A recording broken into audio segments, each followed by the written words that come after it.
Olá, queridos, tudo bem? Espero que sim. Mais um dia do nosso propósito, dia 45, Gênesis capítulo 45. Não esqueça, leia a Bíblia, leia com a sua família, ore, tente mudar.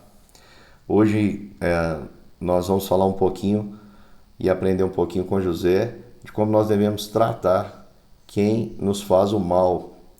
Então José vem de uma sequência, os irmãos lembram bem, estão acompanhando capítulo por capítulo.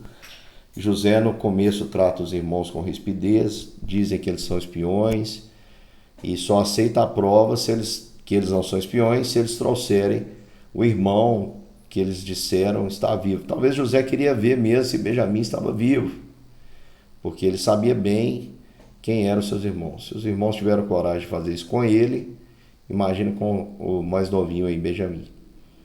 E aconteceu que eles trouxeram, depois de muita insistência, depois de Judá jurar com o próprio dano que traria Benjamim de volta a Jacó, José então tem a oportunidade de ver todos os seus irmãos reunidos. Ele dá uma festa, ele está feliz, muito mais feliz pela presença de Benjamim, que era filho da sua mãe, filho de Raquel juntamente com ele. Eram apenas os dois que Raquel havia gerado.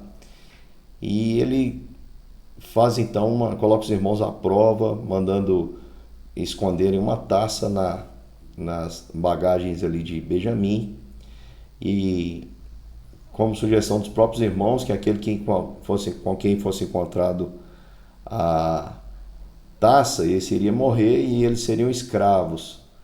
No entanto, o mordomo disse: olha, boa essa palavra, vai ser escravo só aquele que foi encontrado a taça. E levaram ali Benjamim à força para o Egito, e agora seus irmãos têm uma atitude diferente. Isso comove José, porque os irmãos vão até ele e começam a declarar que não era para fazer um negócio desse, que o pai iria sofrer muito. E Judá faz um discurso maravilhoso, um discurso que comove a José, quando ele diz ali que ele se deu por fiador, ele não poderia voltar ao pai sem levar o seu irmão, e se coloca à disposição de se colocar no lugar de José, de Benjamim. E eu fico imaginando, gente, que talvez lá no dia da venda, Judá tenha sido um dos que tenham idealizado isso. Olha, vamos vender esse menino, vamos, e que lutou para que isso acontecesse. A Bíblia nos mostra que Rúben foi contra, não fala dos demais. Eu acredito que os demais foram favoráveis, e com certeza Judá teve uma participação, e agora José vê Judá com essa atitude, e isso o comove, e ele manda todo mundo sair, e ele chora, e chora tão alto, aquela dor, aquele sofrimento, aquela mágoa que estava encarcerada na sua alma. Ele coloca para fora e chora tão alto que dá para ouvir lá no palácio de Faraó. E ele vira para os seus irmãos e se revela, dizendo: eu sou José, meu pai está vivo mesmo? E os seus irmãos não puderam responder porque ficaram aterrorizados. E José ainda diz o seguinte: olha a palavra de José para os seus irmãos: agora, pois, não vos entristeçais, nem vos irriteis contra vós mesmos por me haverdes vendido. Porque para a conservação da vida Deus me enviou adiante de vós. Olha a palavra de José. José está dizendo: olha, vocês me venderam, não foi certo o que vocês fizeram, mas Deus tinha um propósito, e o propósito é para salvar, para conservar a vida de vocês. Já teve 2 anos de fome, a fome era tremenda, e havia ainda 5 para se passar. E ele diz: Deus me enviou adiante de vós para conservar a nossa sucessão na terra e para preservar a vida por um grande livramento. José com certeza deve ter ouvido as histórias da aliança que Deus fez com seu avô Abraão, que confirmou em Isaac, e que havia também com seu pai. E ele sabia que essa nação, esse povo, deveria ser preservado, porque ele era portador dessa promessa de Deus. Então, José reconhece isso e diz: assim, não foi vocês que me enviaram para cá, foi Deus que me enviou, que me pôs por pai de Faraó e senhor de toda a sua casa e como governador em toda a sua terra. Vão lá, falem com meu pai e tragam toda a família para cá. E ele diz ainda: não se preocupem com nada, vocês terão o melhor que essa terra pode produzir e habitarão na melhor parte da terra. Prestem atenção, irmãos, como Deus age.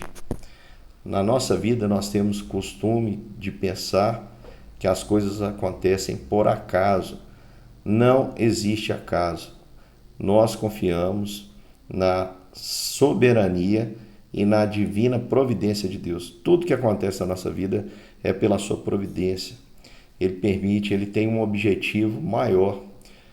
Eu preciso acreditar de verdade naquele texto que diz que todas as coisas cooperam para o bem daqueles que amam a Deus.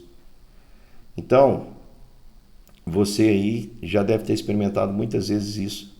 Deus, às vezes, frustrando você agora, dizendo não para algo que você queria muito, e passado um tempo você percebe que se Deus tivesse dito sim, o resultado teria sido catastrófico. Então percebam que Deus é soberano, Deus está no controle de todas as coisas. Você, meu querido irmão, se confiar em você mesmo, se confiar na sua inteligência, na sua artimanha, na arquitetura dos sonhos que você desenha, você vai ser alguém frustrado, porque geralmente Deus não segue a nossa agenda, Deus não segue o nosso plano, justamente porque a proposta de vida para nós cristãos é diferente daquela que o mundo segue. O mundo quer viver por aquilo que ele sente, por aquilo que ele percebe, por aquilo que ele toca, por aquilo que ele mede, por aquilo que ele conta. A Bíblia diz que o justo viverá por fé. Então é por isso que Deus não segue a nossa agenda. Eu já expliquei isso aqui para os irmãos. Olha o que Deus programou para José, o topo. Qual que era o caminho do topo? Se fosse para nós pensarmos, dizer, José tem que se esforçar, tem que ser uma criança obediente, tem que estudar demais, tem que fazer uma faculdade, e aí depois ele faz relações internacionais, ele procura um serviço do Egito. Seria mais ou menos esse o trajeto que nós faríamos. Agora olha qual foi o trajeto de Deus. Deus tem um propósito de o pôr no topo. Então ele leva o seu irmão, José, a ser odiado pelos seus irmãos, a ser lançado na cisterna, a ser vendido por uma caravana, a ser escravo na casa de Potifar, a ser prisioneiro no calabouço de Faraó, a ser injustiçado no sentido de ser esquecido ali depois de interpretar o sonho. E o próximo passo é o topo. Então preste atenção que não a subida de José não foi ascendente. Ela fez isso aqui, quando estava no fim do poço, Deus virou e colocou lá em cima. Então, queridos irmãos, eu digo para vocês que Deus não segue a nossa lógica. Às vezes, hoje está acontecendo algo na sua vida que está te deixando desconfortável. É uma mudança, é o ter que se afastar de alguém, é uma mágoa, é algo que você sentiu que sofreu injustiça, é algo que você queria muito e Deus disse claramente não. Eu quero dizer para você, chamar você a confiar no Senhor. Você não entende o propósito do Senhor agora, mas lá na frente você vai entender.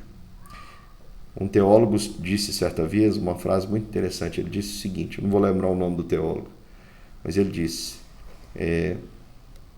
se eu pudesse ser Deus por um dia, como Deus é, eu deixaria tudo como está. Ou seja, é uma frase que parece não ter profundidade alguma, mas tem. Porque ele está dizendo o seguinte, eu só penso que as coisas poderiam ser diferentes porque eu não sou Deus. Porque se eu fosse Deus perfeito, eu faria exatamente o que ele tem feito. E é exatamente isso, irmãos. A vontade de Deus para nós, por mais desconfortável que pareça ser, ela reflete que é boa, ela reflete sempre que é boa, perfeita e agradável. José ele foi capaz de reconhecer isso e assim ele pôde tratar bem quem o tratou mal. E eu termino aplicando isso aqui na sua vida. Quantas vezes alguém te trata mal e você resolve ignorar que tem um Deus que está no controle de todas as coisas.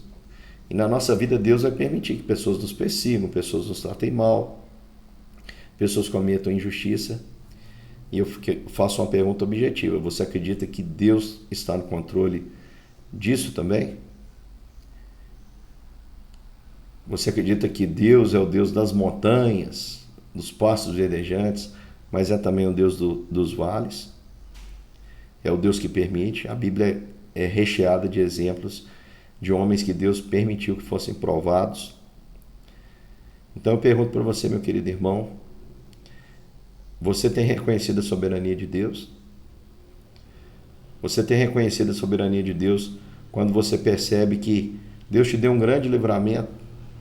De repente você foi levado a se afastar de uma pessoa, você foi levado a sair de um lugar, você foi levado a deixar um emprego e de repente lá na frente você entende que tudo aquilo fazia parte de um plano maior de Deus. É por isso que o Senhor Jesus nos diz com toda tranquilidade: não andeis ansiosos por coisa alguma.